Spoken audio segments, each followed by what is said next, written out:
South east Asia, Asia का वो हिस्सा जो एशिया के साउथ में भी है और ईस्ट में भी है। एशिया का वो हिस्सा जो साउथ ईस्ट में है वो आज हमने डिस्कस करना है। 10 मुल्क हम इसमें डिस्कस करेंगे। टोटल 10 कंट्रीज को हमने इसमें डिस्कस करना है।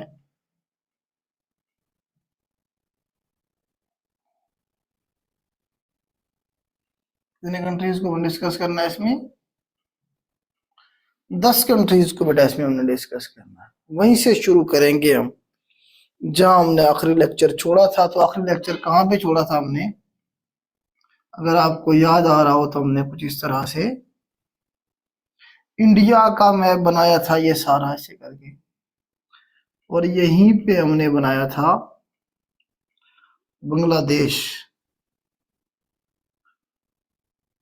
मैं बना रहा हूं सिर्फ आपको दिखाने के लिए, आपने ये नहीं बनाना है, आपने ये नहीं बनाना है, हमने इससे आगे चलना है। तो ये तो पिछला लेक्चर था ना सारा।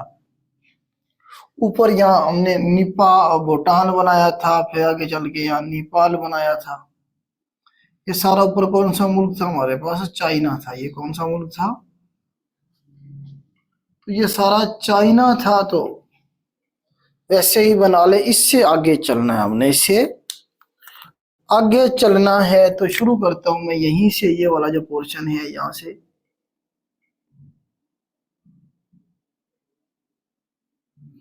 कुछ इस तरह का हमारे पास मुल्क बनेगा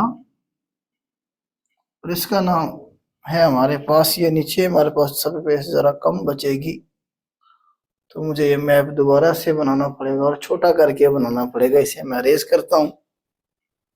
इतनी ज्यादा इनको क्यों डाल देते हैं आप भाई?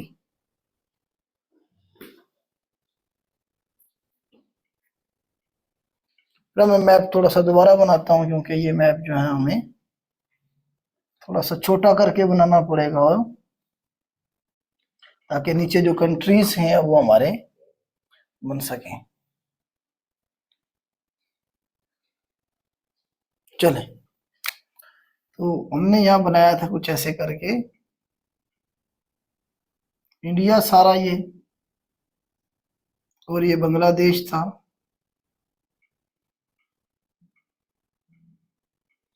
और ये सारा यहाँ क्या था जी? इंडिया था। और इस इंडिया के ऊपर सारा ये क्या था हमारे पास?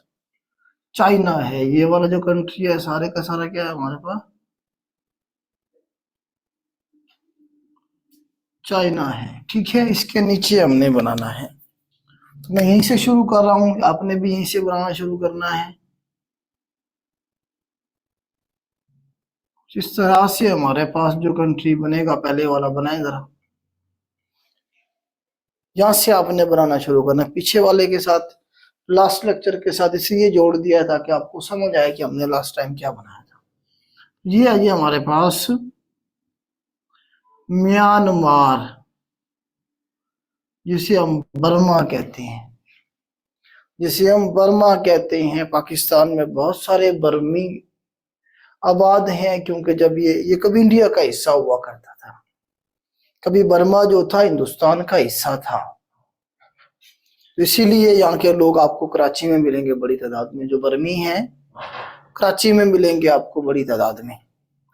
बर्मा है हमारे पास। बर्मा के साथ यहीं पे एक छोटा सा मुल्क बना है इस तरह से, उसका नाम है हमारे पास लाओस। लाओस, ऊपर चाइना लगता है, ऊपर क्या लगता है? चाइना लगता है। ये सारा चाइना है इनके ऊपर। बर्मा, बर्मा के साथ लाओस बनाया हमने, और उसके बाद यहीं पे हमने मुल्क बनाया जी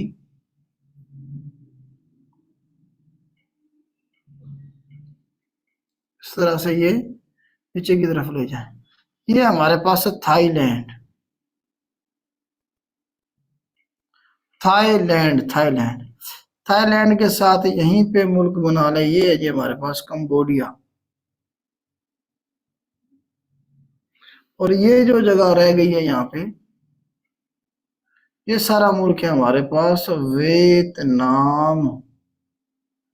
कौन सा मुल्क है बेटा हमारे पास? वियतनाम। तो 5 मुल्क इस तरह से बनाए। 10 मुल्क बनाने हैं टोटल, तो 5 हमने ये बनाए तरतीब से एक दूसरे के साथ, और 5 आगे चल के हमने बनाने हैं, थोड़े से आगे चल के हम बनाएंगे। तो बनाए जरा बेटा, ये 5 मुल्क बना लें, फिर हम आगे चलेंगे। सबसे पहले हमने म्यांमार बनाया, जिसे हमने बर्मा कहा। बर्मा के साथ लाओस बनाया, लाओस के नीचे हमने यहाँ थाईलैंड बनाया। थाईलैंड के बाद हमने ये कंबोडिया बनाया। उसके बाद ये इस तरह एक लाइन में एक मुल्क बनाया हमने, सीधा लंबा सा, जिसे हमने वियतनाम कहा। मुझे बताएं यहाँ तक आप लोगों ने बना लिया, उसके बाद फिर मैं आगे चलूंगा। इसे हमने क्या कहा बेटा? वियतनाम कहा। इसे हमने क्या कहा? वियतनाम कहा बेटा।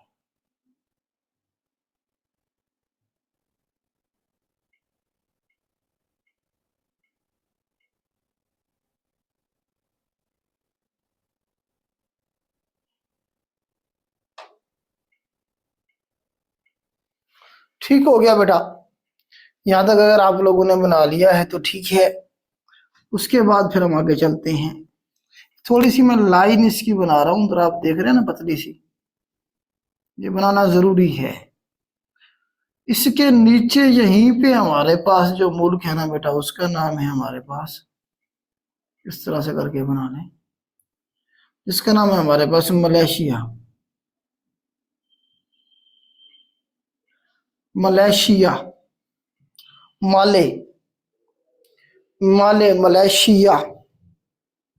मलेशिया जो कि कनेक्टेड है किसके साथ? थाईलैंड के साथ। देखिए ये थाईलैंड को, कि मैं थोड़ी सी ऐसे नीचे दुम बना के लाया था ताकि इसे कनेक्ट कर दूं मलेशिया के साथ। मलेशिया है इसके साथ। इसके साथ ही हमारे पास यहाँ पे एक छोटा सा जजीरे पे मुश्तमिल मुल्क है, जिसका नाम है Singapore.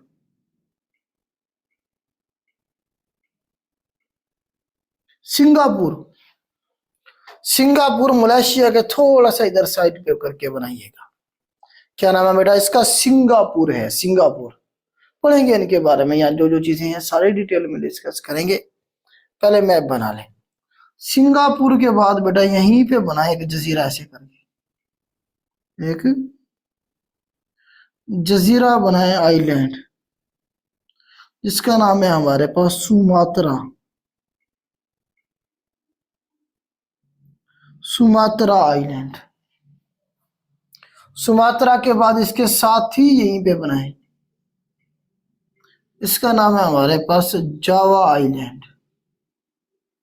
Sumatra island, Java island.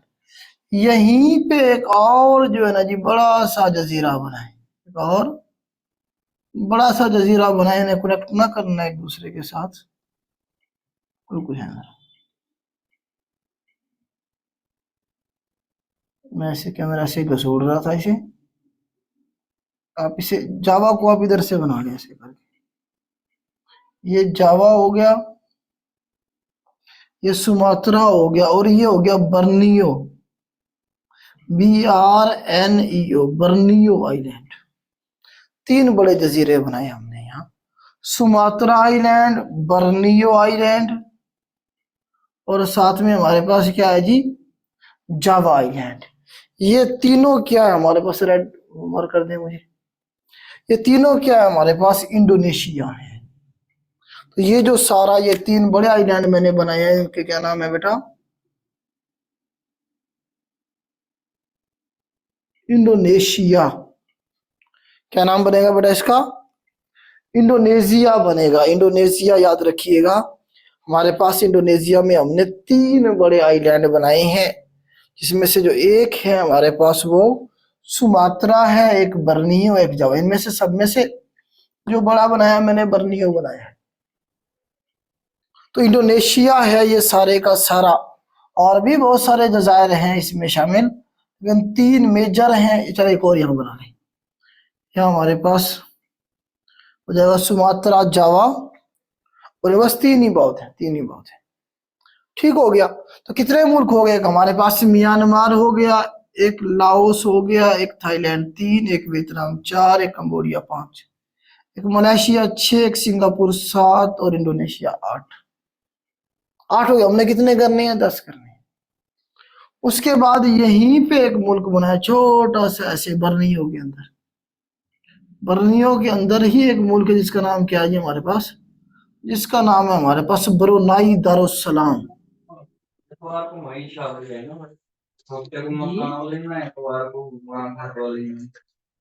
नहीं नहीं, ये 3 माह का सेशन है, 3 माह में आपकी तैयारी करवाई थी, 1 माह का सेशन नहीं है।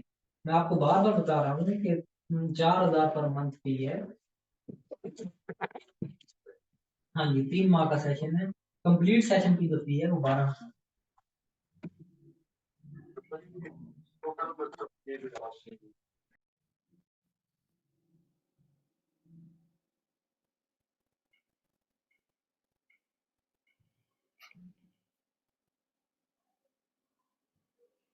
ये कौन था ये? अब्दुल्ला।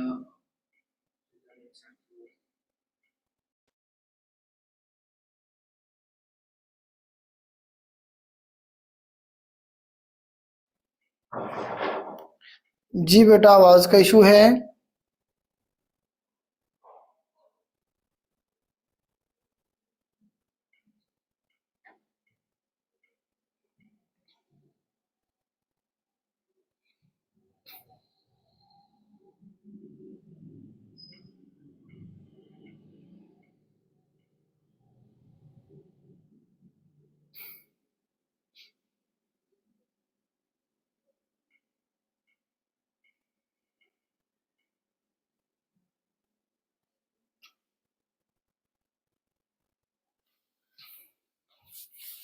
चलें बेटा, कोई इशू है तो मुझे बताइएगा।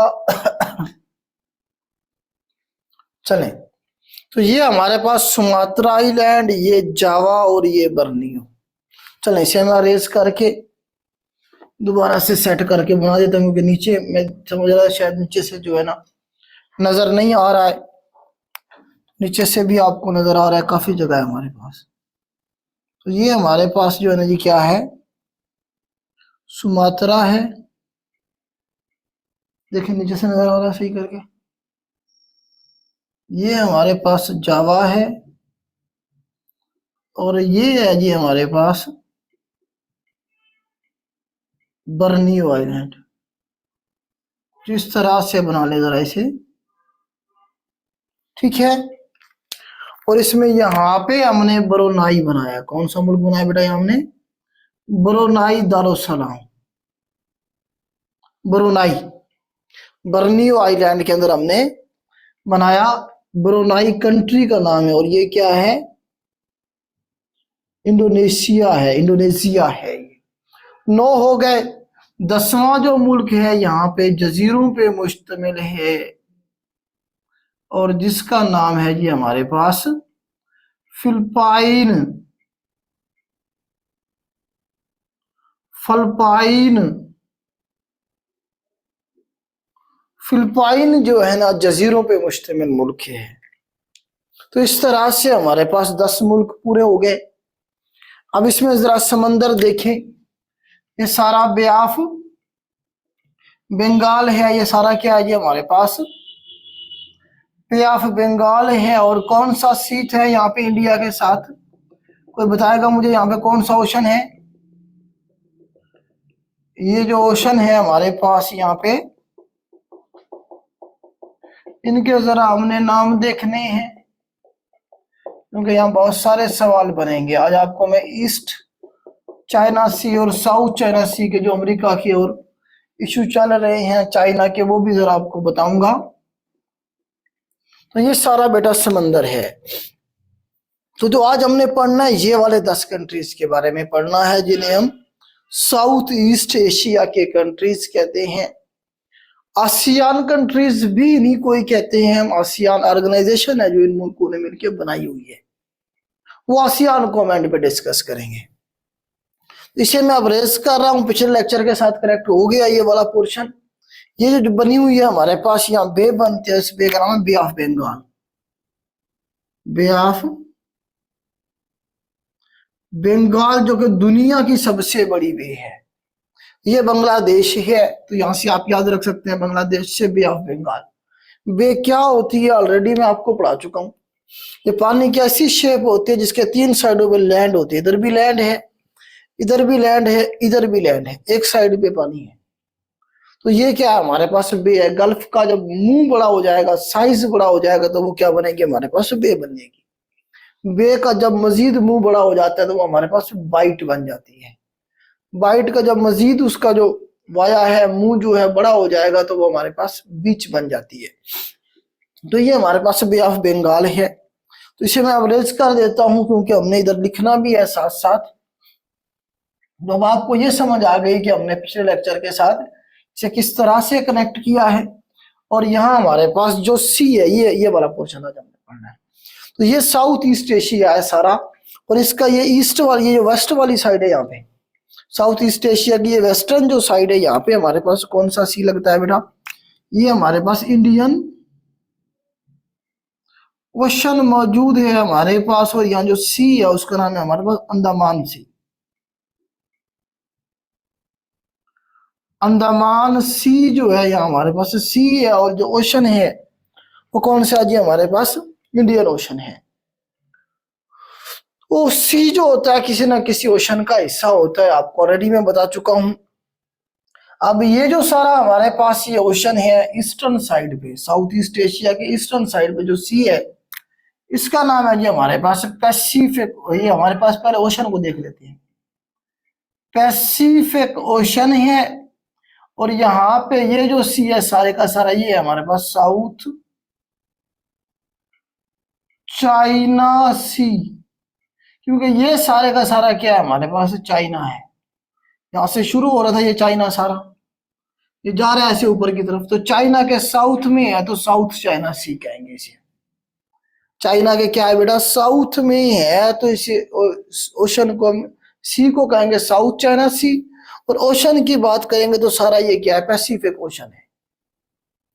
तो कम से कम आपको ये क्लियर होना चाहिए कि जो साउथ ईस्ट एशिया है उसके ईस्ट में पैसिफिक ओशन है, और यहाँ ऊपर की तरफ क्या है, साउथ चाइना सी है।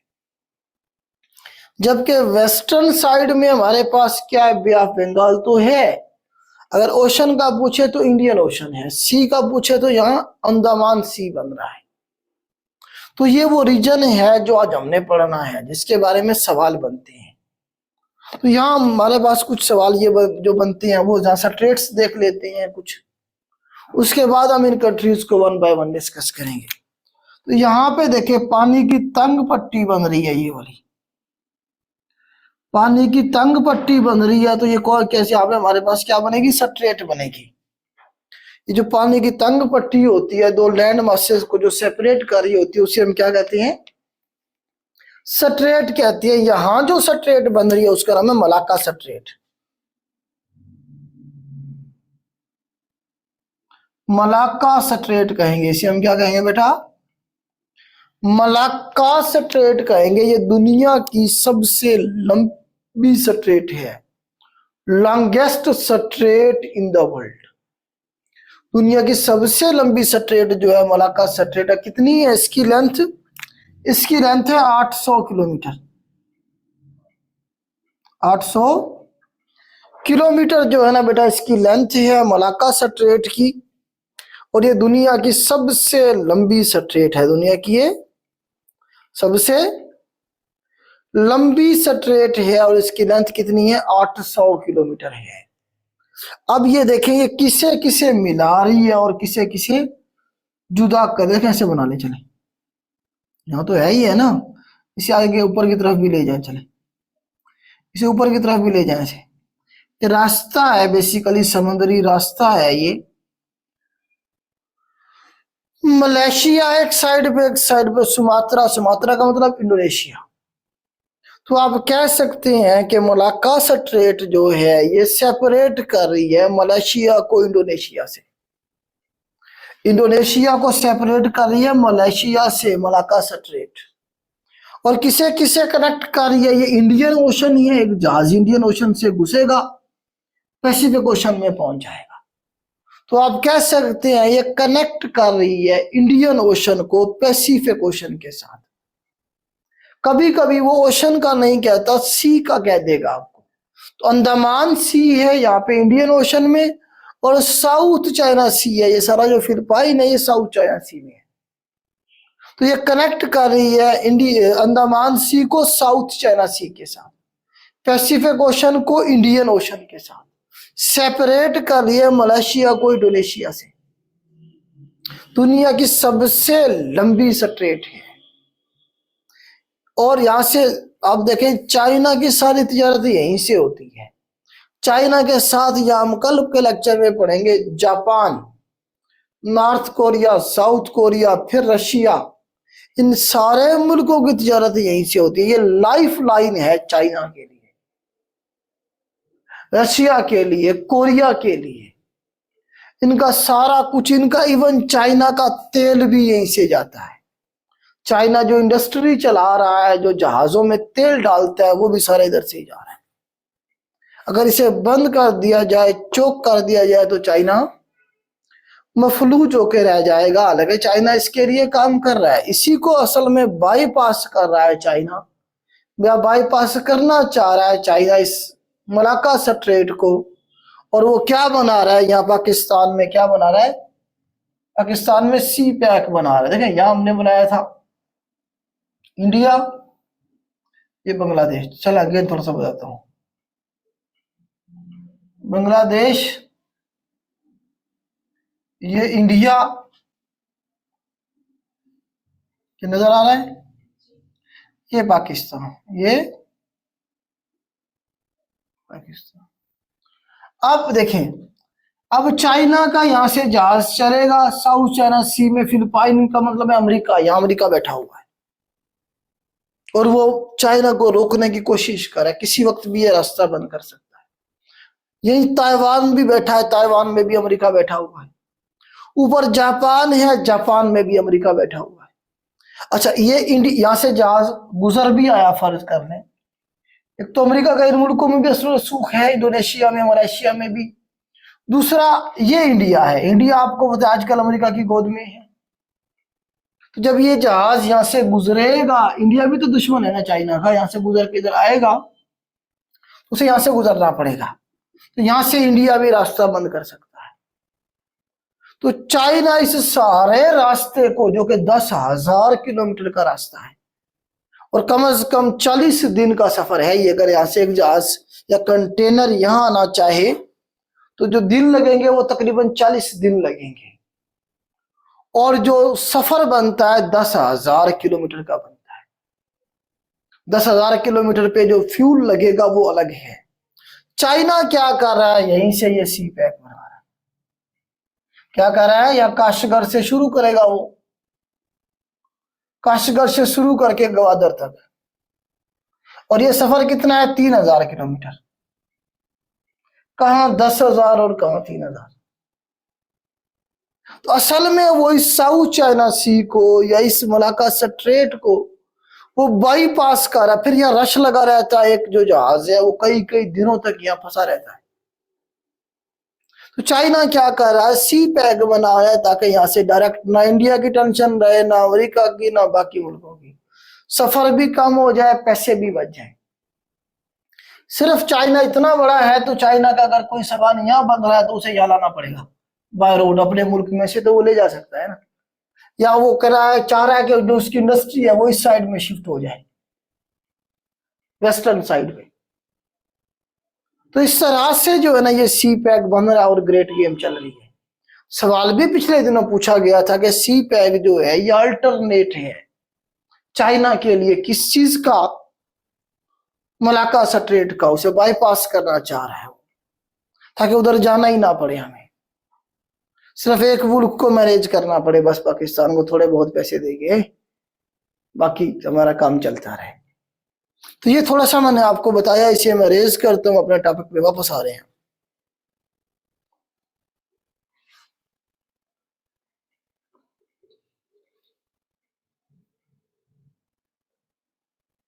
चलें जी, साउथ चाइना सी हो गया क्लियर आपको, और मलाक्का स्ट्रेट हो गया क्लियर। मलाक्का स्ट्रेट क्लियर हो गया बेटा। अब यहां पे भी एक स्ट्रेट बन रही है, बनाया जगह में जोहर स्ट्रेट, जोहर स्ट्रेट। मलेशिया और सिंगापुर के दरमियान में पूछता है, जोहर स्ट्रेट किसके दरमियान में है? मलेशिया और सिंगापुर के दरमियान में। बेसिकली स्ट्रेट क्या है? तंग पट्टी है दो लैंड मसेस के दरमियान।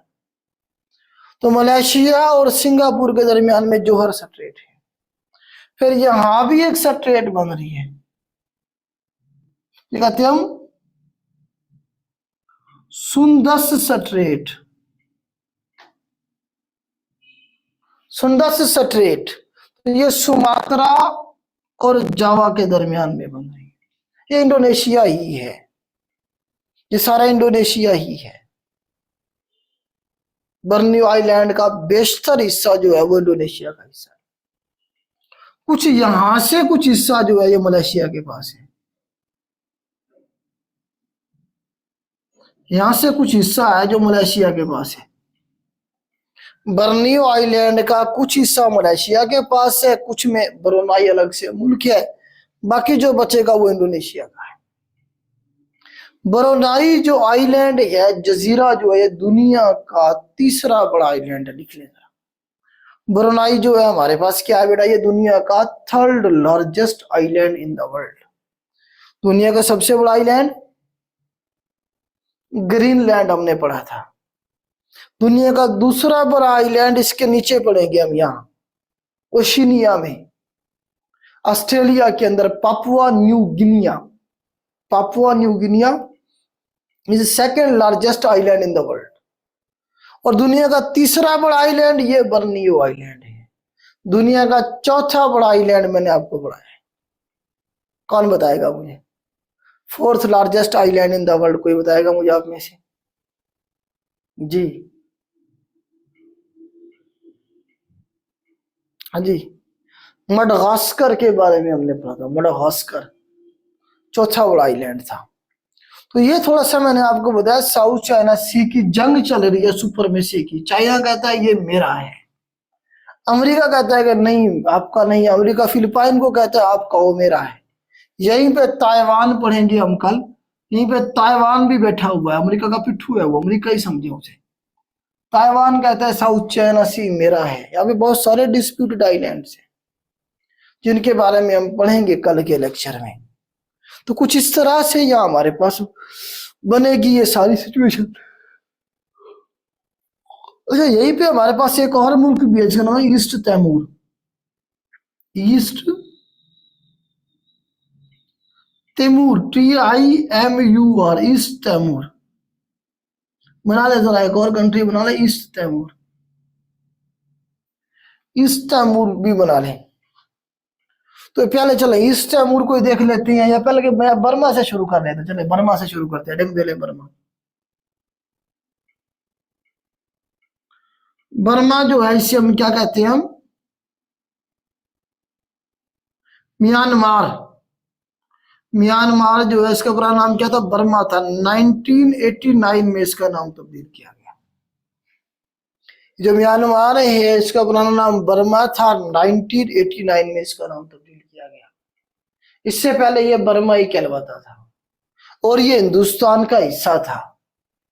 1937 के अंदर ये हिंदुस्तान से अलग हुआ। तो सवाल बनता है कि जो बर्मा है, म्यांमार जो है, हिंदुस्तान से कब अलग हुआ? 1937 में ये अलग हुआ था हिंदुस्तान से। अगर उससे भी पहले देखें तो बहादुर शाह जफर के बारे में आपने सुना होगा।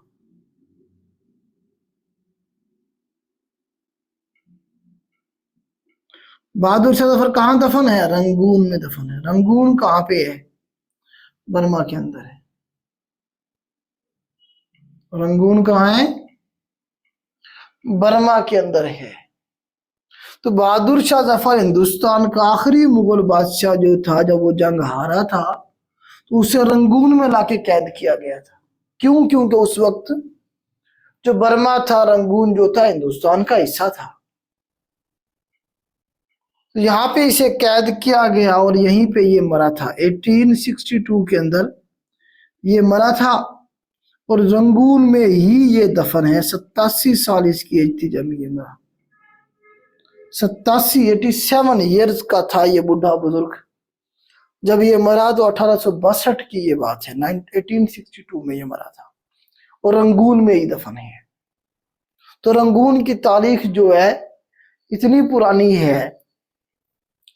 1862 में बहादुर शाह को देखा हमने, 1937 में ये हिंदुस्तान से अलग करके इसे मुल्क बना दिया गया। हिस्ट्री में आपको पढ़ाऊंगा। जब पाकिस्तान बन रहा था तो रंगून के अंदर यहाँ एक सूबा है जिसका नाम है जी राखाइन। देखिए जरा, ये जो सूबा है इसका नाम है राखाइन, RAKHINE, राखाइन। राखाइन से मैं रेस कर रहा हूं। राखाइन प्रोविंस है जिसमें मुसलमानों की आबादी ज्यादा है। राखाइन क्या है? बर्मा के अंदर एक सूबा है जिसमें मुसलमानों की आबादी ज्यादा है। कुछ लोग कहते हैं वहां पे रिसोर्सेज ज्यादा है, ऑयल एंड गैस। अच्छा, बर्मा कोई मुसलमान मुल्क नहीं है। बर्मा जो है यहाँ पे बुद्ध मत ज्यादा है। बुद्ध मत जो है ना, बुद्ध, वो जो है ना जामनी रंग टाइप के या गुलाबी टाइप के जो उन्होंने कपड़ा पहना होता है, ठीक है, लाल रंग के कपड़े उन्होंने ऐसे बांधे होते हैं, इधर से चोटी होती है और उनकी अजीब सी फिगर होती है। खैर जी, तो वो जो है ना सारे यहाँ बुद्ध मत है, मैक्सिमम जो मेजॉरिटी है, हिंदू भी है मुसलमान भी है। लेकिन जो राखाइन का सूबा है जो मैं बताना चाह रहा हूँ, ये जो है ना क्या है जी, मुसलमानों के आबादी। देखिए यहाँ बांग्लादेश है, ये क्या है? बांग्लादेश है यहाँ पे। चले बांग्लादेश दोबारा बना देता हूँ। जब आजादी की जंग लड़ी जा रही थी 1947 में, तो बांग्लादेश तो पाकिस्तान बन रहा था ना उस वक्त। तो ये पाकिस्तान बन रहा था। ये जो राखाइन सूबे के लोग थे, इन्होंने जिन्ना साहब को रिक्वेस्ट की थी कि हम पाकिस्तान में शामिल होना चाहते हैं। ये पाकिस्तान के साथ मिलना चाहते थे कि आप जो है ना जी अपनी डिमांड के अंदर राखाइन सूबे के जो है ना उसे भी शामिल कर लें। लेकिन जिन्ना साहब अपनी मसरूफियत में थे उस वक्त। जिन्ना साहब ने इन्हें कोई घास नहीं डाला था, ठीक है। तो ये बेचारे फिर वहीं रह गए थे उनके पास। इस वक्त राखाइन सूबे के जो लोग हैं मुसलमान, उनकी बहुत बुरी हालत है, उन्हें मारा जा रहा है। उनकी शहरियत कैंसिल कर दी गई है गवर्नमेंट की तरफ से। वो बच्चे नहीं पैदा कर सकते, वो घर नहीं बना सकते, वो प्रॉपर्टी नहीं खरीद सकते, वो कश्तियों में रहने पे मजबूर हैं। और इन्हीं मुसलमानों को, राखाइन के जो सूबे के मुसलमान हैं, उन्हीं को हम क्या कहते हैं? रोहिंग्या मुसलमान। रोहिंग्या मुसलमान तो सुना ही होगा आपने।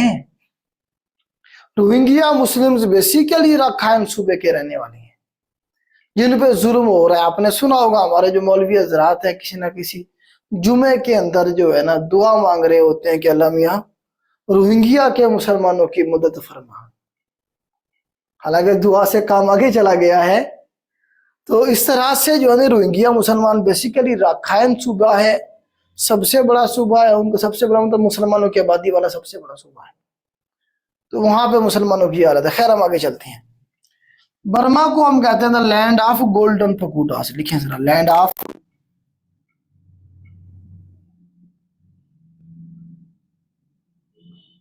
Golden pagodas. गोल्डन पगोडास जो ये है बुद्ध मत, इनके जो जिसे ये मानते हैं, जैन मत, बुद्ध मत, ये इस तरह के इनके बहुत सारे इस तरह के थोड़े थोड़े डिफरेंस के साथ कई मजाहिब हैं। तो इनकी जो मतलब इबादत गाही है, उनके ऊपर एक गोल्डन रंग का गुंबद बना होता है, तो उसे क्या कहते हैं? Golden pagoda. तो बहुत बड़ी तादाद में यहाँ मौजूद है। इसीलिए म्यांमार का सवाल ये बनाता है कि कौन सा मुल्क है जिसे हम लैंड ऑफ गोल्डन पगोडा कहते हैं। गोल्डन पगोडा किसे कहेंगे? म्यांमार को कहेंगे। करेंसी इसकी देख लें बेटा। अच्छा, यहाँ पे हमारे पास जो इनका जरा पॉलिटिकल देख लेते हैं। चले, इस वक्त यहाँ मार्शल लॉ लगा हुआ है बर्मा के अंदर। यहाँ भी हर वक्त मार्शल लॉ लगा रहता है। मिलिट्री का कंट्रोल है मुकम्मल तौर पे। इनकी एक पॉलिटिकल फिगर है जिनका नाम है ओंग सांग सुकी। ओंग सांग सुकी जो है इनकी पॉलिटिकल फिगर है। इनकी स्टेट काउंसलर रही हैं, स्टेट काउंसलर की सीट थी यहाँ पे। स्टेट काउंसलर की सीट मौजूद थी, जिस तरह प्राइम मिनिस्टर होता है मुल्क को चलाने वाला, बर्मा के अंदर स्टेट काउंसलर होता है। आंग सांग सूकी जो है, इनकी जो है ये आयरन लेडी है जिसने जमहूरियत के लिए जिद्दोजहद की। इसे जेल में भी डाला गया उठा के। 20-21 साल जो है ना, ये कभी जेल में रही है कभी बाहर रही है, इस तरह से इसने 20-21 साल गुजारे। ठीक है, अभी इसकी गवर्नमेंट थी, 2023 में इसकी गवर्नमेंट को घर भेज के आर्मी ने फिर कंट्रोल कर लिया है। अभी ये जेल में है, आंग सांग सूकी फिर जेल में है और आर्मी ने फिर कब्जा किया हुआ है बर्मा के अंदर। मिलिट्री स्टेट है किस्म की। ठीक है, तो आंग सांग सूकी के बारे में अक्सर सवाल बनेगा, इसका ताल्लुक कहां से है, बर्मा से है। और जो है ना जी, इसकी 1-2 बुक्स हैं जिनके बारे में सवाल बन, जैसे नोबेल प्राइज में मिला 1991 में इन्हें वे भी सवाल बनाए, नोबेल पीस प्राइज इसे मिला। कब? 1991 के अंदर इसे नोबेल पीस प्राइज भी दिया गया जमहूरियत की जिद्दोजहद के लिए। इसकी 2 किताबें हैं, वॉइस ऑफ होप, एक ये किताब इसकी मशहूर हुई और दूसरी मशहूर हुई freedom from fair. Freedom from fair, ये 2 किताबें हैं। अक्सर इनके बारे में, किताबें ज्यादा हैं लेकिन अक्सर इन 2 ही किताबों के बारे में कमीशन पूछ रहा होता है, किसने लिखी, voice of hope, freedom from fair. ये 2 किताबें हैं, इनके बारे में अक्सर पूछ रहा होता है। तो आंग सांग सूकी का ताल्लुक म्यांमार के साथ है, बर्मा के साथ है। ठीक है, ये इनका पॉलिटिकली मैंने बता दिया। 2023 में जो है ना जी, यहाँ पे फिर मार्शल लॉ लगा दिया गया, इस वक्त यहाँ मार्शल लॉ ठीक हो गया जी। अब थोड़ा सा इनका कैपिटल और करेंसी हम इनकी देख लेते हैं, जिनके बारे में कमीशन पूछ लेता है, इसे मैं रेज करता हूँ। कोई इशू तो नहीं है, मुझे बता दें।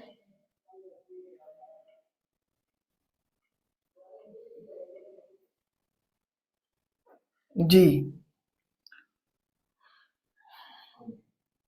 करेंसी बेटा इनकी क्यात है, KYAT। क्यात क्या है? इनकी करेंसी है। कैपिटल इनका अब रंगून नहीं है। कैपिटल जो है इनका नेपियादो है। एन स्पेलिंग जरा देख लें नेपियादो के, NAYPTAW। नेपियादो, इसे इस तरह से पढ़ें। ये इनका जो करंट जो है ना, क्या है जी, कैपिटल है। और क्यात जो है इनकी करेंसी है। करेंसी और कैपिटल भी आपने याद रखना है। जो मैं आपको करवा रहा हूं वो जरूर आपने याद रखना है। जो मैं आपको कह रहा हूं छोड़ सकते हैं वो आप छोड़ सकते हैं।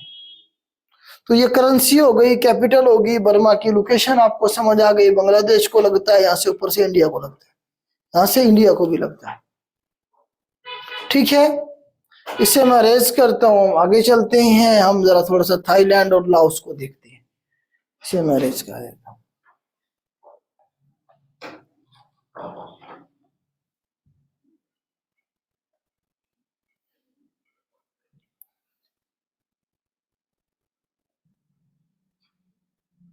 तो यहाँ गल्फ भी बनता है छोटा सा, जो मैंने बनाया था ना ये वाला वही portion, gulf of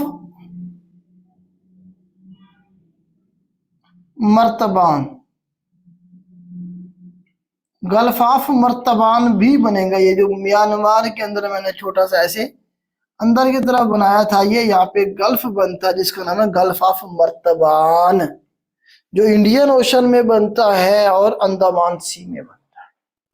gulf of मर्तबान ये भी बना ले, गल्फ ऑफ मर्तबान। ठीक है बेटा, आगे जरा लाओस के बारे में जो है ना जी सवाल यहाँ बनेगा कि साउथ ईस्ट एशिया का वाहिद मुल्क है जो कि लैंड लॉक्ड है। इसे समंदर नहीं टच करता, बाकी सबको समंदर लग रहा है। साउथ ईस्ट एशिया में वाहिद जो लैंड लॉक्ड कंट्री है वो लाओस है। बस यही एक सवाल बनेगा। कैपिटल करेंसी इसके याद रखने की जरूरत नहीं है। फिर भी अगर करना चाह रहे हैं तो मैं आपको लिखवा देता हूं। वेंतियानी, वेंतियानी जो है इसका कैपिटल है और लाओ किप इसकी करेंसी है। लाओ किप इसकी करेंसी है और वेंतियानी जो है इसका कैपिटल है। करना चाहें तो आपकी मर्जी है, ये आप छोड़ सकते हैं। बस लाओस किधर है? साउथ ईस्ट एशिया में है। और क्या है जी? लैंड लॉक्ड कंट्री है। थाईलैंड पे आ जाए बेटा, ये हमारे पास थाईलैंड है। थाईलैंड हमारे पास क्या बनेगा? The land of white elephant,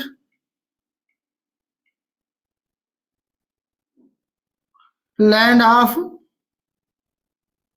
free people,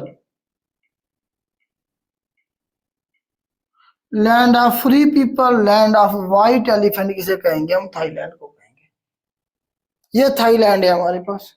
currency इसकी क्या आ गई हमारे पास? करेंसी बनेगी बात। बात इसकी करेंसी है। कैपिटल इसका क्या है? बैंकॉक। बैंकॉक क्या है जी? इसका कैपिटल है। और बात क्या है जी? इसकी करेंसी है। थाईलैंड के हवाले से इतना याद रखिएगा, चावल की काश्त बहुत ज्यादा होती है इस एरिया में। मार्शी प्लेसेस हैं, ज्यादातर चावल ही काश्त होता है। ठीक है। Land of white elephant, land of free people, बात इसकी करेंसी यार। बैंकॉक क्या है जिसका कैपिटल है थाईलैंड का। इस रीजन के अंदर मोस्ट विजिटेड प्लेस है बैंकॉक।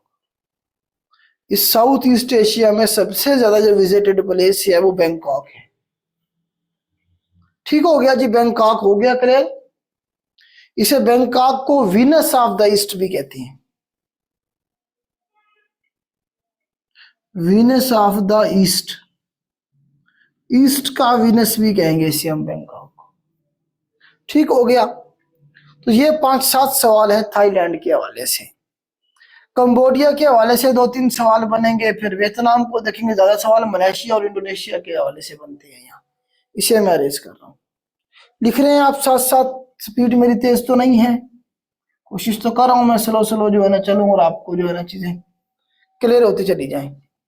वे थाई कंबोडिया भी आ जाए। कंबोडिया, ये हमारे पास कंबोडिया है। कंबोडिया के हवाले से 2-3 सवाल बनेंगे बेटा। एक तो आपने मुहावरा सुना होगा कि पाकिस्तान को जो है ना जी हम कंबोडिया बना देंगे।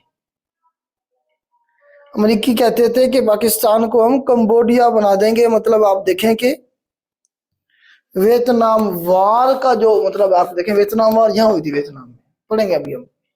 उसका जो रिएक्शन था या कह लें उसके जो कॉन्सिक्वेंसेस थे कंबोडिया ने बर्दाश्त किए थे।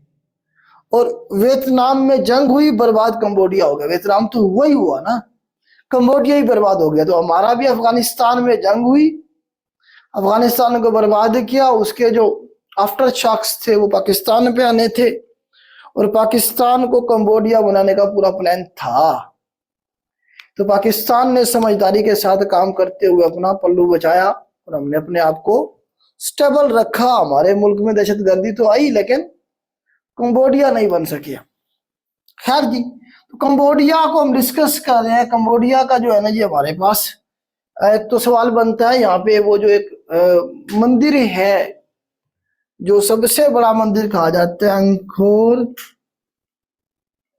Angkor Wat. इस तरह से सवाल पूछेगा आपसे कि अंकोर वाट जो है, ये जो मंदिर है, टेम्पल है, ये किधर है?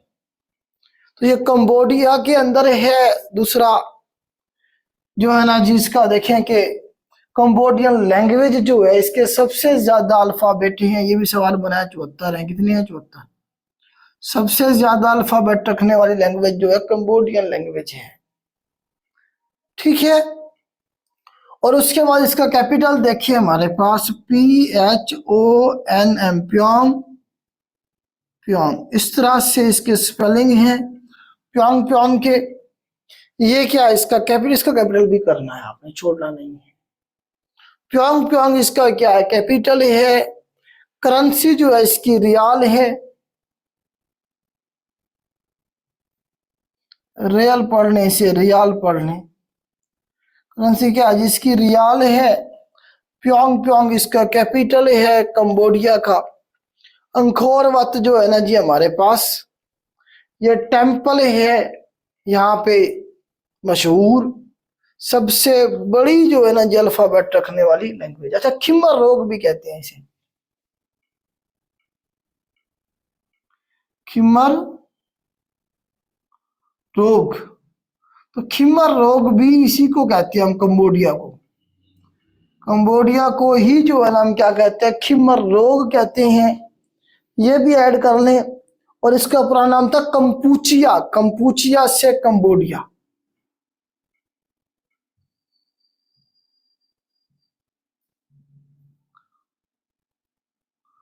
कंबोडिया से कंबूचिया जो है ये 1976 में हुआ। कंपूचिया से कंबोडिया का जो साल है ये भी लिखना 1976 का साल है। कंपूचिया इसका पुराना नाम था, कंपूचिया से अब क्या है कंबोडिया है। 1976 में इसका नाम तब्दील किया गया। तो ये 5-7 सवाल कंबोडिया के हवाले से बन जाते हैं जर्नली। ये हम जो है ना ऐड कर रहे हैं, उसके बाद हम वियतनाम की तरफ जा रहे हैं। इसे मैं रेज करता हूं, हम वियतनाम को डिस्कस करते हैं।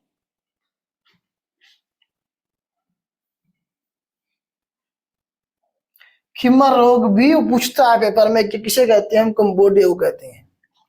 वियतनाम, वियतनाम जो है ना जी आप, ये हमारा वियतनाम है। कैपिटल इसका है हनोई, हनोई कैपिटल है। और करेंसी है इसकी डोंग। ये करेंसी और कैपिटल दोनों करने हैं आपने। या सिर्फ आप लाओस के कैपिटल करेंसी छोड़ सकते हैं, बाकी के नहीं छोड़ सकते, बाकी आपने करने हैं सारे। डोंग क्या है जी, वियतनाम की करेंसी है डोंग। वो सराकी में डांग कहते हैं लठ को, डंडे को। और हनोई जो है ना क्या है जी, इसका कैपिटल है। कैपिटल भी पूछता है तो वियतनाम वार के हवाले से आपने सुना होगा, वियतनाम वार के। वियतनाम वार जो थी 1954 में शुरू हुई थी, 1975 तक ये चली थी। ऑलरेडी मैंने आपको करवाई है, थोड़ा सा फिर रिवाइज कर देते हैं। तो ये वियतनाम जो था तकसीम हो गया 2 हिस्सों में। एक बना हमारे पास नॉर्थ वियतनाम और एक बना साउथ वियतनाम। दरमियान में से जो लाइन गुजरी है जिसने दोनों को तकसीम किया था, उसका नाम है 17 parallel line. 17 parallel line divide करती है नॉर्थ वियतनाम को साउथ वियतनाम से। नॉर्थ वियतनाम को साउथ वियतनाम से कौन सी 17 पैरेलल लाइन, ये 17 पैरेलल लाइन जा रही थी ऐसे करके। ठीक हो गया जी। तो 2 हिस्सों में तकसीम हो गया। सिविल वार थी, जंग चलती रही है, लोग आपस में लड़ रहे थे। तो अमेरिका जो था वो साउथ वालों को सपोर्ट करने के लिए आया, नॉर्थ वालों को चाइना और अमेरिका सपोर्ट कर रहे थे। अमेरिका इस जंग में पूछा जाए कब शामिल हुआ, 1964 में। अमेरिका ने 60,000 आर्मी भेजी थी इस जंग में अपनी। 60,000 में से 58,000 जो थे वियतनाम वालों ने मार दिए थे। अमेरिका ने 60,000 आर्मी भेजी वियतनाम वार में साउथ वियतनाम वालों की सपोर्ट के लिए, जिसमें से 60,000 में से 58,000 जो थे वो नॉर्थ वालों ने मार दिए। 2,000 जो थे वो जूतियां छोड़ के भागे थे। आज भी वीडियोस मौजूद हैं उनके भागते हुए। इस तरह से वियतनाम में बुरी तरह अमेरिका आ रहा था, वियतनाम वालों ने भगा भगा के मारा था। यहाँ अमेरिका को, अमेरिका भाग गया था। तो अमेरिका 1973 के अंदर भाग गया था पेरिस पीस एग्रीमेंट करके।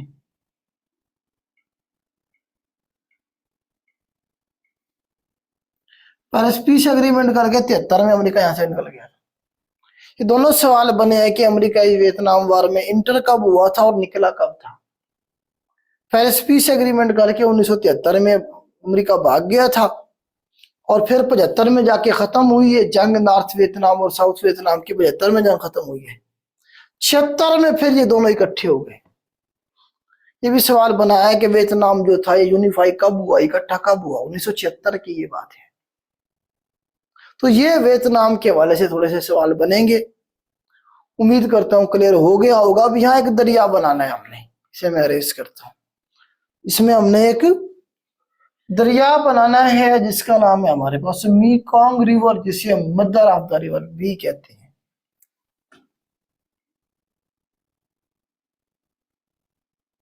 मेकंग रिवर,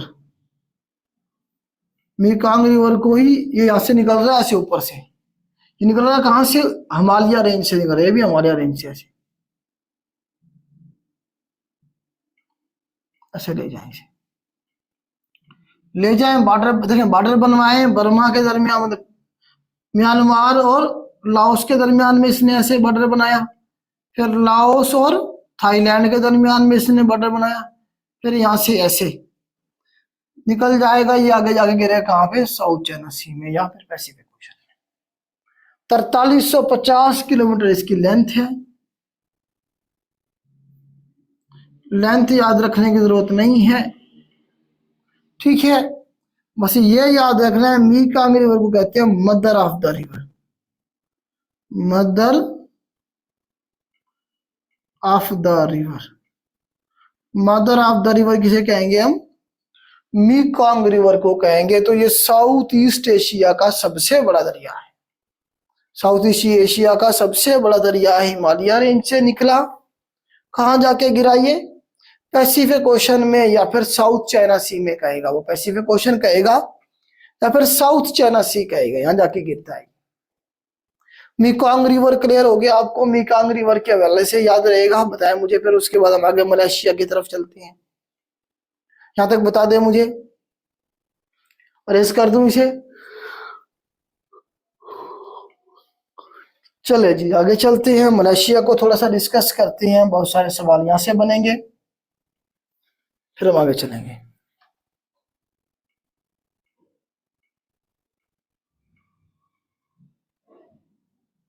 मलेशिया, मलेशिया ये बेटा आपका मलेशिया है। मेन जो है यही है। कुछ हिस्सा हमने यहां भी बनाया था मलेशिया का, ये वाला शेडेड बना लें इस सारे को। मलेशिया को मैं इस तरह से शेडेड कर रहा हूं, मलेशिया को मैं शेडेड कर रहा हूं। 1957 में ये आजाद हुआ यूके से। 1957 का बेटा साल है, ये आजाद हो रहा है किससे जी? यूके से आजाद हुआ 1957 में, बर्तानिया से। ठीक हो गया जी। और ये जो है ना, आप देखें कि जो इनका पहला प्राइज, इसका मलेशिया का पीएम होगा। जो पहला पीएम बना वो बना तनको अब्दुल रहमान।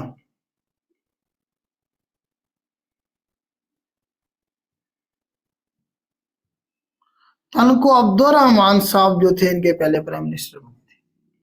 ये सवाल बनता है, अक्सर बन जाता है तनको अब्दुल रहमान के हवाले से। ये आपने देखना कि टनको टनको टनको TANKU, तनको अब्दुल रहमान। तनको अब्दुल रहमान साहब जो थे जी, ये इनके पहले जो थे ना जी प्राइम मिनिस्टर बने थे। और आप ये देखें, तनको अब्दुल रहमान साहब जो थे, ये जब नैम बन रहा था उसमें इन्होंने बड़ा नाम कमाया था। उस वक्त ये मशहूर हुए थे। नैम था नॉन अलाइंड मूवमेंट। नैम 1961 में बना था, नॉन अलाइड मूवमेंट। तो ये देखिए इस तरह से कहेंगे नैम, आप इस तरह से देखेंगे ये कोल्ड वॉर का दौर था। एक था हमारे पास रशिया का कैंप, एक था अमेरिका का कैंप। तो नैम में वो कंट्रीज थे जो किसी का हिस्सा नहीं थे, नॉन अलाइंड, किसी का अलाइंड नहीं है, किसी के अलाइंड नहीं है, ना अमेरिका के साथ है ना रशिया के साथ। न्यूट्रल जो लोग कंट्रीज थे, जिसमें इंडिया था, जिसमें ये थे मलेशिया का जो तनको अब्दुल रहमान था, इसने अपना रोल प्ले किया था। उधर से सर्बिया से था, इस तरह से और भी बहुत सारे लोग थे इसके अंदर। तो ये तनको अब्दुल रहमान नैम के हवाले से पहचाने जाते हैं और मलेशिया के पहले प्राइम मिनिस्टर बने थे। ये महातीर मोहम्मद भी फिर मलेशिया के ही प्राइम मिनिस्टर रहे थे। महातीर मोहम्मद के बारे में पूछ लेते हैं अक्सर कि महातीर मोहम्मद साहब जो हैं ये कौन से मुल्क के प्राइम मिनिस्टर थे जी? महातीर मोहम्मद साहब मलेशिया के प्राइम मिनिस्टर रहे हैं। ये वो बंदा है जिसने मलेशिया को गुर्बत से निकाला, मलेशिया को उसके पांव पे खड़ा किया, करप्शन को खत्म किया, इसने बड़ा जबरदस्त लेके चला। तो इस वक्त जो मलेशिया के प्राइम मिनिस्टर हैं करंट, अगर आपसे पूछा जाए तो ये है जी अनवर इब्राहिम। अनवर इब्राहिम जो है करंट पीएम है मलेशिया के। क्यों इंपॉर्टेंट है इसे याद रखना? क्योंकि ये पिछले महीने पाकिस्तान आए हुए थे। 2 अक्टूबर से लेके 4 अक्टूबर 2024 तक ये पाकिस्तान में थे।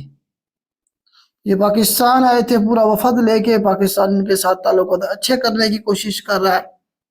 अक्टूबर में ये पाकिस्तान आए थे। करंट अफेयर का क्वेश्चन बनेगा कि कौन सा मुल्क है जी जिसके का प्राइम मिनिस्टर है जिसने रिसेंटली पाकिस्तान को विजिट किया है? तो उसमें 4 ऑप्शन होंगे। वैसे तो बेलारूस का प्राइम मिनिस्टर भी आया हुआ था अभी कुछ दिन पहले, नवंबर में, अक्टूबर के बाद नवंबर में, 27 नवंबर को मेरे ख्याल से यही था, 26 नवंबर को। तो उससे पहले ये आए थे अनवर इब्राहिम साहब।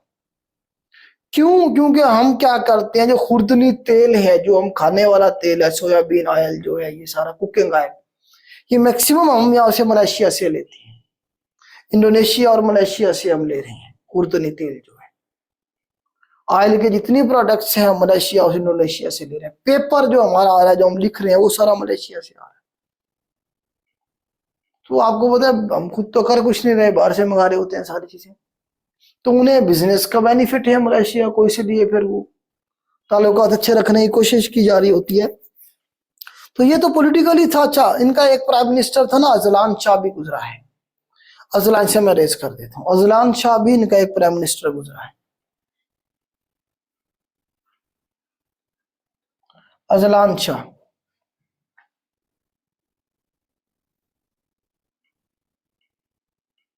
ये भी एक प्राइम, इसका साल याद रखने की जरूरत नहीं है, हम भूल सारे साल भूल जाएंगे आपको वरना।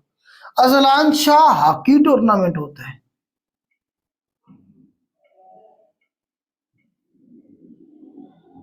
अजलान शाह हॉकी टूर्नामेंट का सवाल बनता है कि ये कौन से मुल्क का है जी? ये मलेशिया का है बेसिकली। तो मलेशिया का सबसे बड़ा जो है ना जी हमारे पास ये टूर्नामेंट है हॉकी का। पाकिस्तान का हॉकी में वर्ल्ड रिकॉर्ड है, बड़ा नाम है। हमने 4 वर्ल्ड कप जीते हुए हॉकी के, किसी और मुल्क ने 4 नहीं जीते हुए। आज भी हमारा वर्ल्ड रिकॉर्ड। अब हमारी हॉकी की टीम बेकार हो गई है क्योंकि हमने सिफारशी कल्चर सारा ले आए हैं हर खेल के अंदर, हर जगह पे। तो फिर जब सिफारशी लोग जाते हैं वो तो एंजॉय करने के लिए जाते हैं, गवर्नमेंट के पैसे पे, खर्चे पे, खेलने थोड़ी जाते हैं। मुल्क का नाम थोड़ी वो निकालने जाते हैं, वो तो मुल्क का नाम डबोने के लिए जा रहे होते हैं। अजलान शाह की टूर्नामेंट जो है ये इनका पूछ लेता है अक्सर। ये बेसिकली इनका प्राइम मिनिस्टर था जिसे हॉकी के साथ बड़ा शुगल था, बड़ा जो है ना जी आप कह रहे हैं कि इसे लगाव था, मोहब्बत थी। और इसने फिर ये टूर्नामेंट इसके नाम पे शुरू हुआ था, अजलान शाह की टूर्नामेंट। तो रिसेंटली 2024 का जो इवेंट हुआ है इसके बारे में सवाल पूछा गया था पेपर में कि ये अजलान शाह की टूर्नामेंट किसने जीता रिसेंटली, और उसमें रनर अप कौन था?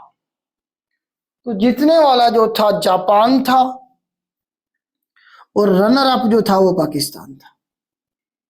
ये करंट अफेयर इसमें हम साथ साथ कवर करते जा रहे हैं। रनर अप पाकिस्तान, जीतने वाला जापान, इसे आपने ऐड करना है। अजलान शाह की टूर्नामेंट 2024 का जो विनर जो है वो जापान है, फाइनल में से हारे हैं। पाकिस्तान जो था क्या था, रनर अप था उसमें। ठीक हो गया जी। तो ये मलेशिया के हवाले से कुछ मैंने आपको बोला। मलेशिया कैपिटल करेंसी कर लेते हैं, इसे मैरिज करता हूं।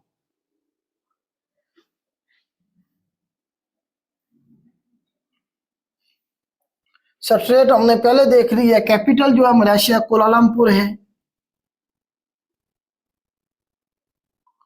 कुआलालंपुर क्या है बेटा, कैपिटल है। करेंसी जो है वो रिंगट है। रिंगट क्या है बेटा, करेंसी है। और कुआलालंपुर क्या है, इसका कैपिटल है। मलेशिया कैपिटल कुआलालंपुर, रिंगट जो है इसकी करेंसी है। अच्छा, यहाँ पे वो पेट्रोनास टावर भी है। Petronas tower. पेट्रोनास टावर जो है ना जी, ये दो टावर हैं इकट्ठे ऐसे बने हुए हैं, इस तरह से आपस में जुड़े हुए हैं, बड़ा खूबसूरत जो है ना मंजर पे पेश कर रहे होते हैं। तो इसके बारे में भी पूछ लेता है कि पेट्रोनास टावर किधर है। तो ये किधर है बेटा, मलेशिया में। पेट्रोनास टावर किधर है, मलेशिया में ही है। इसके हवाले से सवाल बन जाएगा। तो ये मलेशिया के हवाले से मेन सवाल हैं जो पूछे जा सकते हैं। सिंगापुर को थोड़ा सा देख लेते हैं, फिर हम आगे चलेंगे। इसी में रेज करता हूँ। हाँ जी, कोई इशू तो नहीं है, बता दें मुझे एक बार। सिंगापुर,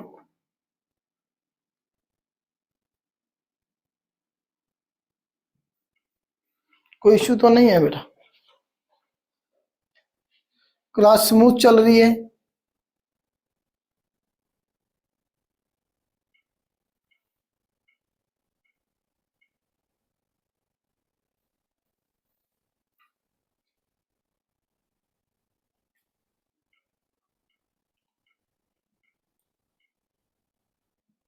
चले, सिंगापुर है बेटा, सिंगापुर। अच्छा, सिंगापुर के बारे में थोड़ा सा देखेंगे। सिंगापुर के लोग भी बेकार लोग थे, जिस तरह हम बेकार लोग हैं, कोई काम नहीं करते।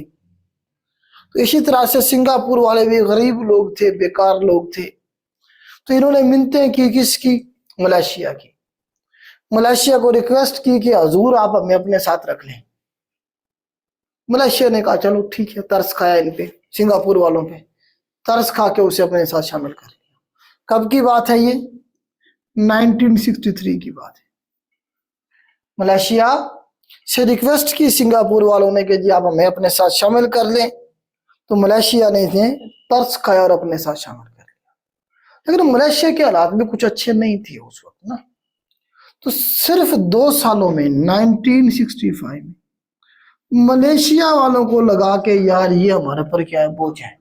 सिंगापुर वाले क्या है, हमारे पर बोझ है, तो हम इनका वजन नहीं उठा सकते। अगर हम इन्हें अपने साथ रखते हैं तो हमें खुद को भूखा मरना पड़ेगा।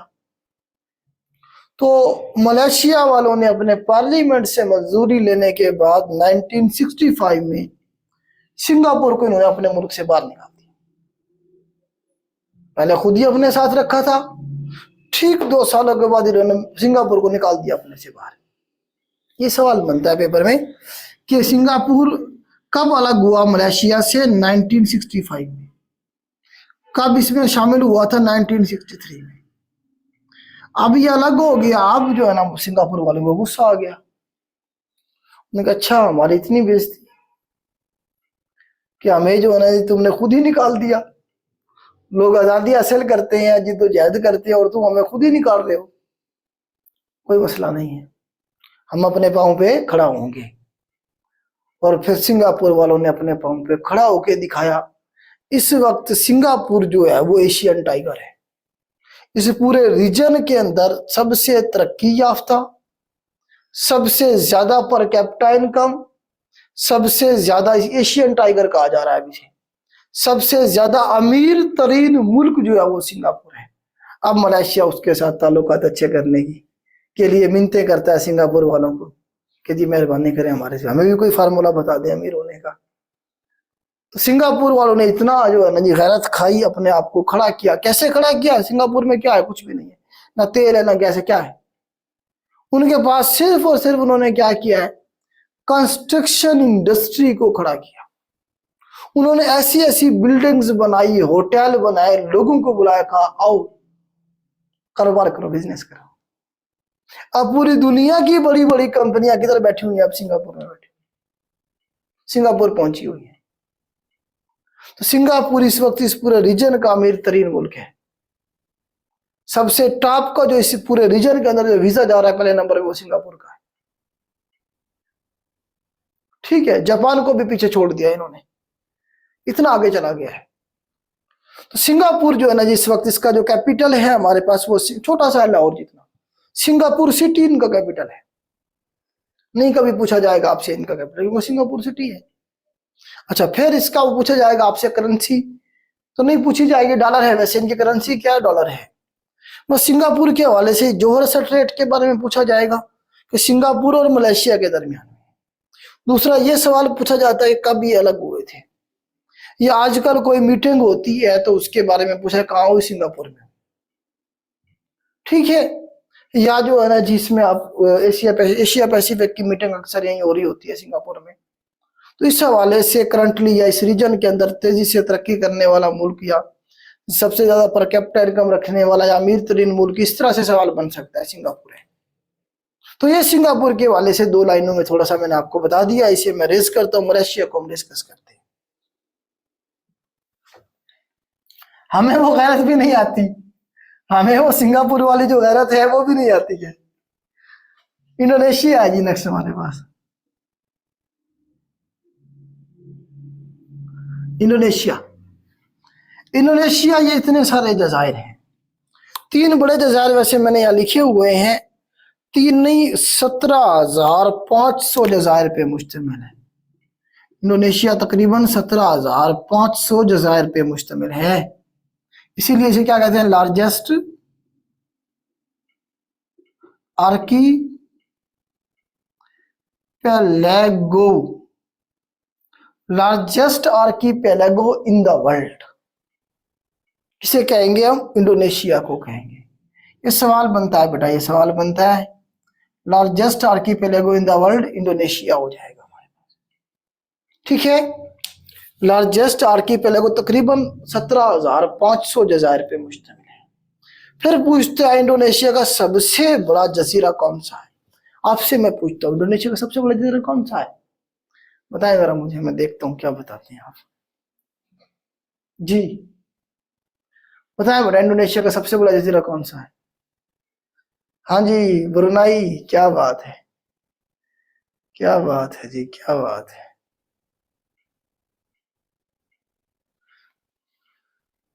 बर्नियो, अच्छा देखिए, मैक्सिमम लोग जो हैं वो बर्नियो के बारे में बता रहे हैं, बर्नियो नहीं है बेटा। इसका जो सबसे बड़ा आइलैंड है वो सुमात्रा है। इंडोनेशिया का सबसे बड़ा आइलैंड जो है वो सुमात्रा है। ब्रुनाई में तो 3 मुल्क हो गए ना, बर्नियो आइलैंड में तो 3 मुल्क हो गए, ब्रुनाई कंट्री हो गया, कुछ पे मलेशिया ने भी कब्जा किया हुआ, मलेशिया के पास भी तो है। तो अकलौता जो आइलैंड है वो सुमात्रा है इंडोनेशिया, वो तो शेयर्ड है, वो उसका अपना थोड़ी है सारा। तो उसे हम ओवरऑल तो दुनिया का तीसरा बड़ा आइलैंड कहेंगे बर्नियो को, लेकिन इंडोनेशिया का सबसे बड़ा आइलैंड जो है वो सुमात्रा है। ठीक है, अच्छा इनका जो कैपिटल है वो जो अच्छा इसके कब आजाद हुआ ये देख लेते हैं पहले। 1948 में नीदरलैंड से, नीदरलैंड का आपका आजकल नाम क्या, हॉलैंड है। ये हॉलैंड था पहले, अब नीदरलैंड है। नीदरलैंड से ये आजाद हुआ कब, 1948 के अंदर, 1948 में नीदरलैंड से आजाद हुआ ये। इसका जो पहला प्रेसिडेंट था वो था जी हमारे पास अहमद सुकार्नो। अहमद, यहाँ पे प्रेसिडेंट होता है। इंडोनेशिया के अंदर कौन होता है बेटा, इख्तियारात किसके पास होता है, प्रेसिडेंट के पास होते हैं। तो अहमद सुकार्नो इनका पहला सदर था। सवाल बनेगा पेपर में, बहुत दफा बना है, क्यों बना है, क्योंकि यही वो प्रेसिडेंट था जिसने सबसे पहले पाकिस्तान का विजिट किया। सवाल बनता है कि first president who visited Pakistan, तो पाकिस्तान को विजिट करने वाला पहला सदर कौन सा था। तो अहमद सुकार्नो था। ये जनवरी 1950 में पाकिस्तान आया था। ईरान वाला जवाब गलत है, कुछ बच्चे ईरान कहेंगे, कुछ गूगल जो है वो आपको ईरान बताएगी कि पहला प्रेसिडेंट ईरान का था जो पाकिस्तान आया। ईरान का नहीं था, इंडोनेशिया का था, जनवरी 1950 में आया था। ईरान का आया था मार्च 1950 में। तो एक तो ये क्लियर करेंगे, पहला प्रेसिडेंट जो पाकिस्तान आया उसका नाम था अहमद सुकार्नो, इंडोनेशिया का प्रेसिडेंट था और जनवरी 1950 में। पहला हेड ऑफ द स्टेट की अगर बात करेंगे, पहला हेड ऑफ द स्टेट जो पाकिस्तान आया वो अमीर कुवैत है। 1947 में ही उसने विजिट किया था, अमीर कुवैत। कुवैत का अमीर, लेकिन वो प्रेसिडेंट नहीं था, अमीर था, अमीर कुवैत, किंग कह सकते हैं आप कुवैत के। ठीक है, तो ये है जी हमारे पास पहले प्रेसिडेंट जिन्होंने पाकिस्तान का विजिट किया, कब? जनवरी 1950 में, अहमद सुकार्नो था। तो इसलिए इनके बारे में सवाल बन जाता है अक्सर। दुनिया का सबसे बड़ा मुसलमान मुल्क आबादी के लिहाज से, largest Muslim country by population, Indonesia. सबसे बड़ा मुल्क जो इस मुसलमान मुल्क है रकबे के लिहाज से, वो कजाकिस्तान है। Largest Muslim country by area Kazakhstan, largest Muslim country by population Indonesia. 30 crore के करीब आबादी है इनकी। पाकिस्तान में 24-25 करोड़ है मुसलमान। 20, 30, 40, 50 सालों में हम इन्हें क्रॉस कर जाएंगे। ठीक हो गया जी। सबसे बड़ा मुसलमान मुल्क इंडोनेशिया। ठीक है जी। सबसे बड़ा जो लार्जेस्ट आर्कीपेलागो भी है यही। ठीक हो गया। ये सारा मैंने आपको पहले दफा जो प्रेसिडेंट आया पाकिस्तान वो भी अहमद सुकार्नो। इसे मैं रेज करता हूं। थोड़ा सा और इसके बारे में पढ़ते हैं, हम इंडोनेशिया के बारे में। कैपिटल देखेंगे, इसकी करेंसी देखेंगे जी। इसका जो कैपिटल था पहले वो जकार्ता था। कैपिटल कौन सा था इसका? जकार्ता। अब 2024 से ऑनवर्ड इन्होंने चेंज किया है, वो है नूसंतारा। नूसंतारा जो है ये कैपिटल है इसका करंट। और वो कहाँ है? यहाँ बर्नियो में, इधर है। नूसंतारा जो है बर्नियो में। जकार्ता जो था ये जावा में है।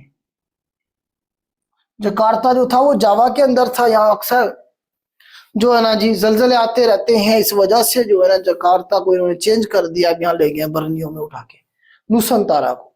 2024 से ऑनवर्ड अब इनका जो कैपिटल है वो नूसंतारा है, जकार्ता नहीं है। अब ये इनका कैपिटल नहीं है, बल्कि क्या है? नूसंतारा है। ठीक है, याद रहेगा नूसंतारा। करेंसी जो है इनकी रुपया है। रुपी कह ले या रुपया कह ले, रुपया इनकी करेंसी है। पाकिस्तान वाली करेंसी है रुपया की। ठीक है, ये वाहिद मुल्क है साउथ ईस्ट एशिया का जहां से इक्वेटर गुजरा है। ऐसे क्या गुजरा है? इक्वेटर गुजरा है। साउथ ईस्ट एशिया का, एशिया के 2 मुल्क हैं जहां से इक्वेटर गुजरता है। एक फिलिपाइन, एक तो मालदीव था, और दूसरा हमारे पास ये है इंडोनेशिया। एक मालदीव और दूसरा इंडोनेशिया। मालदीव साउथ एशिया में और इंडोनेशिया साउथ ईस्ट एशिया का वाहिद मुल्क है। ठीक है, यहां से क्या गुजर रहा है? इक्वेटर गुजर रहा है। कर लिया ऐड आपने ये इंडोनेशिया के हवाले से? हाँ जी। करंट जो इसका प्रेसिडेंट है उसके बारे में पूछा जा सकता है। अभी 2024 में आया अक्टूबर में। इसे मैं रेज कर चले देने से प्रभावो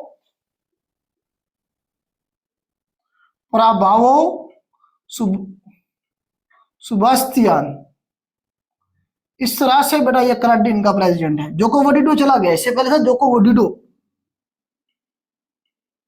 जोको विडोडो चला गया। अब कौन है हमारे पास? प्रभावो सुबास्तियान, इस तरह से नाम है इनका।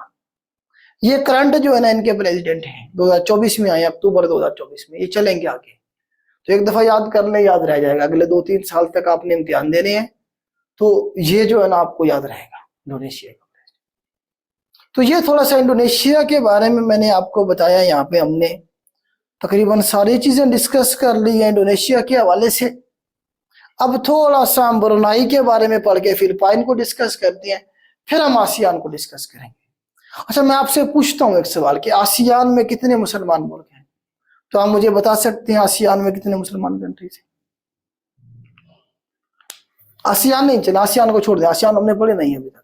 अब साउथ ईस्ट एशिया में कितने मुसलमान? ये साउथ ईस्ट एशिया में, साउथ ईस्ट एशिया में एक तो मलेशिया मुसलमान मुल्क है, दूसरा इंडोनेशिया और तीसरा ब्रुनाई है। 3 मुसलमान मुल्क का सवाल पूछा है ये पेपर में। अच्छा, साउथ ईस्ट एशिया में कितने लैंडलॉक कंट्री हैं?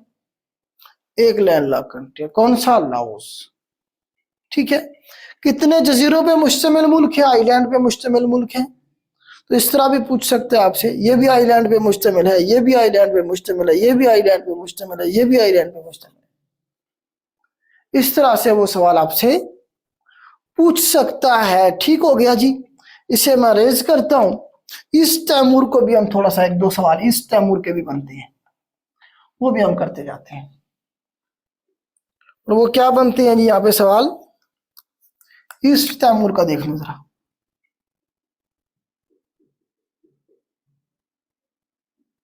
2002 में बेटा ये मुल्क आजाद हुआ इंडोनेशिया से। सवाल बना है किससे आजाद हुआ, ये इंडोनेशिया से। क्रिश्चियंस का एक, ईसाइयों का एक मुल्क बनाया गया। यहाँ क्या किया गया, ईसाइयों का मुल्क इंडोनेशिया से अलग करके बनाया गया, ईस्ट तैमूर 2002 में।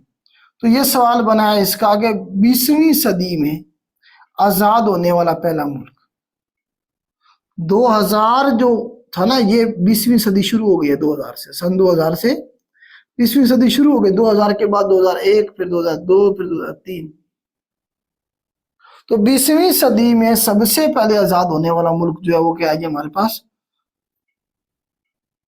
वो ईस्ट तैमूर है। इस तरह से सवाल बनाया था एक दफा पेपर में। जो हमने पढ़ा था साउथ सूडान, वो आखिरी मुल्क है जो आजाद हुआ, वो 2011 में है। Latest country on the map of world. दोनों सवालों में फर्क है, बच्चे मिक्स कर जाते हैं। तो ये 20वीं सदी में आजाद होने वाला पहला मुल्क है। इसका कैपिटल पूछता है दिल्ली। दिल्ली क्या है बेटा, इसका कैपिटल है। इस टाइम कैपिटल क्या, दिल्ली है। क्या है बेटा इसका, दिल्ली जो है कैपिटल है इस तैमूर का। ये यहाँ पे बना हुआ, ठीक है। इसे मैं रेस करता हूं। हम जरा ब्रुनाई के बारे में, ब्रुनाई के बारे में बेटा कोई ऐसा सवाल नहीं बनता। ब्रुनाई का जो किंग है उसके बारे में अक्सर पूछ लिया जाता है।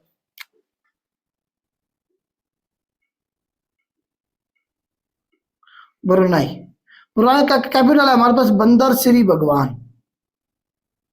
बंदर श्री भागवान, बंदर श्री भगवान इसका कैपिटल पूछता है। ये बंदर श्री भगवान के बारे में। करेंसी इसकी बेटा डॉलर है, करेंसी याद रखने की जरूरत नहीं है। इसका जो किंग है उसका नाम है हसनाल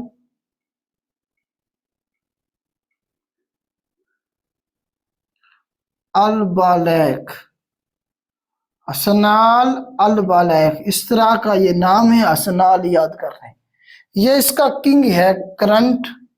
अच्छा, ये भी यूके से आजाद हुआ, ये भी 1984 के अंदर यूके से आजाद हुआ। तो तब से ये बैठा हुआ है बादशाह सलामत, अभी तक बैठे हुए, अमीर तरीन शख्स है। इसका जो जहाज है उसकी सीटें तक इसने सोने की बनवाई हुई है। वॉशरूम में जो कम्बोर्ड यूज होता है, लोटा तो नहीं इस्तेमाल करते ये लोग, कम्बोर्ड जो होता है वो भी सोने का बना हुआ है। अभी इसकी बेटी की शादी थी, इसने सोने की बनी हुई गाड़ी गिफ्ट की है। इतना पैसा है इनके पास।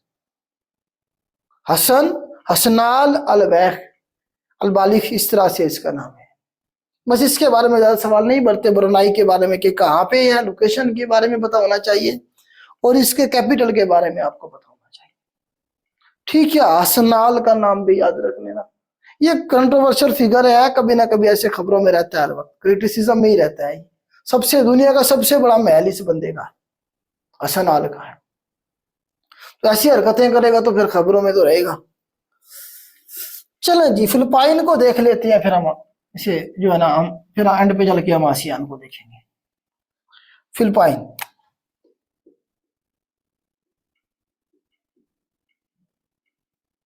फिलिपाइन ये है जी हमारे पास फिलिपाइन। कैपिटल मनीला, मनीला क्या है, कैपिटल है। करेंसी की याद रखने, पीसू, पीसो जो है करेंसी है। फिलिपाइन की करेंसी क्या है, पीसो है।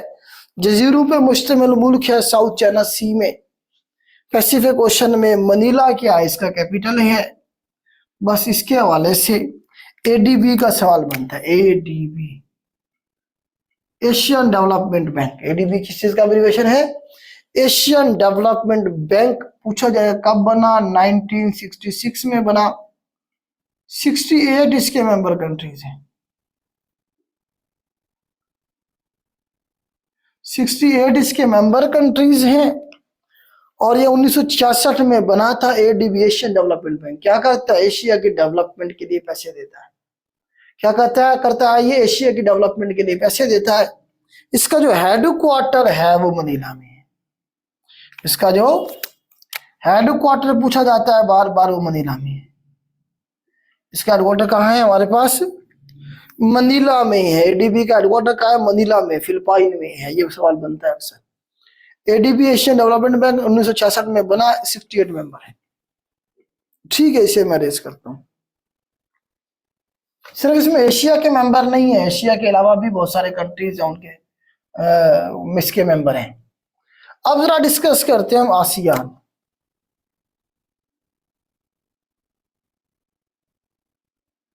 आसियान का एब्रीवेशन सबसे पहले पूछा जाएगा आपसे। ASEAN abbreviation, association of south east Asian nation. Abbreviation क्या है इसका? Association of, Asia association of south east Asian nation. 1966-7 में बनी।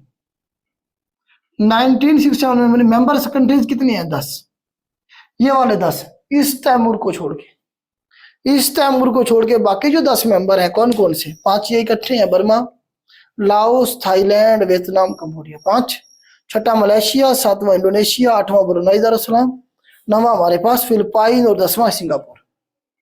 ये 10 इसके मेंबर कंट्रीज हैं। हेडक्वार्टर इसका जकार्ता में है। आसियान का हेडक्वार्टर कहाँ है? जकार्ता में है। इसका हेडक्वार्टर कहाँ है? जकार्ता में। फिर पूछता है आसियान में कितने मुसलमान कंट्रीज हैं? 3, इंडोनेशिया, मलेशिया और ब्रुनाई। आसियान में कितने लैंडलॉक कंट्री है? 1, लाओस। तो इस तरह से आसियान के बारे में बनेगा। इन्हीं मुल्कों ने मिलकर अपनी एक ऑर्गेनाइजेशन बनाई जिसे आसियान कहा गया। आपस में तिजारत करने के लिए, ट्रेड करने के लिए, मलाका से ट्रेड से जो पैसा आ रहा है उसे बांट के खाने के लिए, इस रीजन को कंट्रोल करने के लिए आसियान बनाई गई। 1967 में बनाई गई है। हेडक्वार्टर इसका पूछा जाएगा आपसे। मेंबर पूछे जाएंगे कितने हैं? 10 मेंबर हैं। 67 में बनी। हेडक्वार्टर इसका जकार्ता में है। ठीक है। एब्रीवेशन भी बेटा पूछा जा सकता है। तो ये आज आपका टॉपिक था जो बच्चे